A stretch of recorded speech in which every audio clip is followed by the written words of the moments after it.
20 জুলাই থেকে শুরু হচ্ছে সংসদের বাদল অধিবেশন। সরকার কি বিল আনছে সেদিকে নজর রয়েছে, কিন্তু সেটার চেয়েও বেশি নজরে রয়েছে সংসদের দুই কক্ষের রাজনৈতিক সমীকরণ। প্রয়োজন 2/3। লোকসভায় তৃণমূলকে ভাঙিয়ে নেওয়ার চাল চলেছে বিজেপি, তবে তা করেও কোনোভাবেই লক্ষ্যে পৌঁছতে পারছে না এনডিএ। কারণ একটাই, সংবিধান সংশোধনে যেন তেন প্রকারে 2/3 সংখ্যাগরিষ্ঠতায় পৌঁছতে হবে। সেই চর্চার মাঝেই দেখা গেল মহারাষ্ট্রে উদ্ধব ঠাকরের শিবসেনাতেও ভাঙন ধরেছে।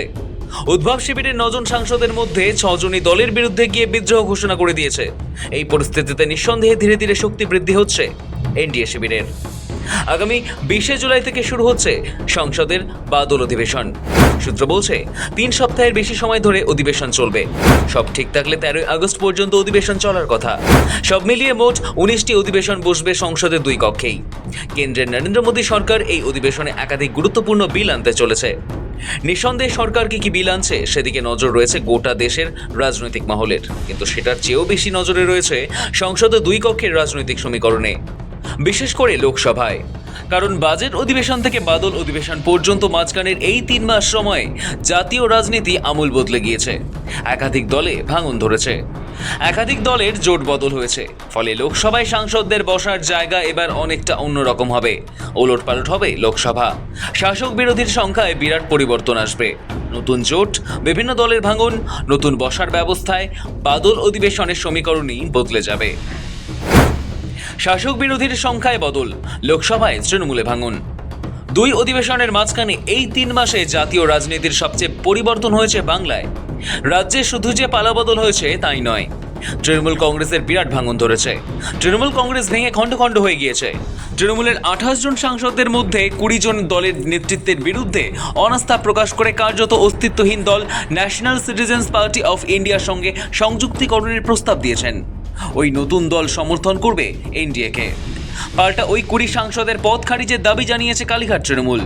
দিল্লি গিয়ে স্পিকার ওম বিড়লাকে চিঠি দিয়ে এসেছেন অভিষেক বন্দ্যোপাধ্যায়। এখন স্পিকার ওম বিড়লা যদি তৃণমূলের বিদ্রোহী সাংসদদের দাবি মেনে নেন, তাহলে লোকসভায় সিটিং অ্যারেঞ্জমেন্ট অনেকটা বদলে যাবে। বিরোধী শিবির থেকে 20 জন সাংসদ রাতারাতি চলে যাবেন শাসক শিবিরে।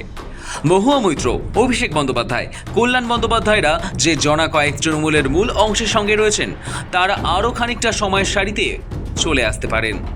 অন্যদিকে কাকলি ঘোষ দস্তিদাররা বসবেন ডান দিকে সরকার পক্ষের দিকে। উদ্ধব ঠাকরের শিবসেনায় ভাঙন। শুধু তৃণমূল নয়, তৃণমূলের মতো একই অবস্থা উদ্ধব ঠাকরের শিবসেনাতেও। সেখানেও ভাঙন ধরেছে। উদ্ধব ঠাকরের দলের 6 সাংসদ এবার বসবেন একনাথ শিন্দের সঙ্গে। অন্যদিকে উদ্ধব শিবিরের সঙ্গে বিরোধী বেঞ্চে বসবেন মাত্র 3 সাংসদ। অবশ্য সেটাও হবে স্পিকার ওম বিড়লা উদ্ধবের 6 সাংসদদের ভাঙনকে স্বীকৃতি দিয়ে তাদের সাংসদ পদ বাতিল না করলে। স্টালিনের ডিএমকে কি করবে? বিরোধী শিবিরে আরও একটি বড় বদল হলো ডিএমকের অবস্থান। তামিলনাড়ু বিধানসভা নির্বাচনে হারের পর রাতারাতি স্টালিনের সঙ্গ ছেড়ে টিভিকের বিজয়ের হাত ধরেছে কংগ্রেস। তাতে স্বাভাবিকভাবেই কংগ্রেসের ওপর ক্ষুব্ধ ডিএমকে শিবির।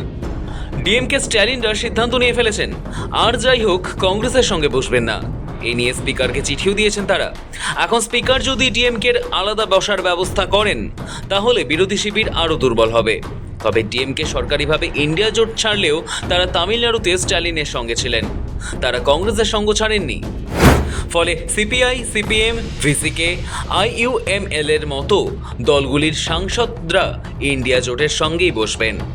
থলপতি বিজয়ের টিভিকের এর মধ্যে সরকারিভাবে ইন্ডিয়া জোটের যোগদানের কাছাকাছি। তবে যেহেতু লোকসভায় টিভিকের কোনো সাংসদ নেই, তাই তাদের সংসদে বসার কোনো প্রশ্ন নেই। এনডিএর ম্যাজিক ফিগার ছবে তৃণমূলের বিদ্রোহী 20 সাংসদ, উদ্ধব শিবিরের শিবসেনার 6 সাংসদদের সমর্থন এবার এনডিএর তরফে যাচ্ছে। যদি ডিএমকে 22 জন সাংসদদের সমর্থনও পায়, তাহলে এনডিএর সংখ্যা আরও বাড়বে। তবে 2/3 সংখ্যাগরিষ্ঠতায় পৌঁছতে পারবে না। লোকসভার 543 আসনে ম্যাজিক ফিগার 362। বসিরহাট, শিলং ও নওগাঁ এই 3টি আসন এখন ফাঁকা আছে সাংসদদের মৃত্যুর কারণে। তার ফলে এখন ম্যাজিক ফিগার 360। বর্তমানে এনডিএর কাছে 293 জন সাংসদদের সমর্থন আছে। 20 জন বিদ্রোহী তৃণমূল সাংসদ ও শিবসেনার 6 জনের সমর্থন নিয়ে সেই সংখ্যা পৌঁছবে 319-এ। যদি ডিএমকের 22 জন সাংসদও সমর্থন করে, তাহলে এনডিএর সংখ্যা পৌঁছবে 341-এ। গত এপ্রিল মাসে সংবিধান সংশোধনী বিল যখন পেশ করা হয়েছিল তখন এনডিএর সপক্ষে 298 জন সাংসদ ছিল, আর 5 জনের সমর্থন পেলেই 2/3 সংখ্যা পার করত। যেহেতু এবার সাংসদদের সমর্থন বেড়েছে, এনডিএ সরকার এই অধিবেশনে বেশ কিছু গুরুত্বপূর্ণ বিল পেশ করতে পারে। ফলে সব মিলিয়ে গোটা দেশের নজর লোকসভার এই বাদল অধিবেশনের দিকেই। ব্যুরো রিপোর্ট, সময় কলকাতা।